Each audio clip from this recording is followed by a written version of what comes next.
About air quality? No. While the recent developments in technology have improved the quality of our life by 40%, it has also destroyed the quality of the air we breathe.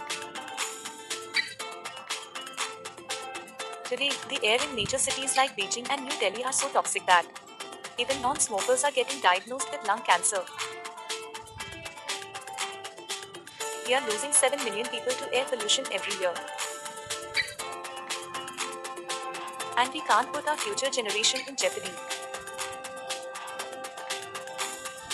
It's now or never.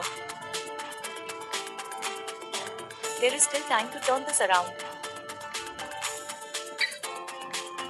Let's switch to renewable energy sources. NPO.com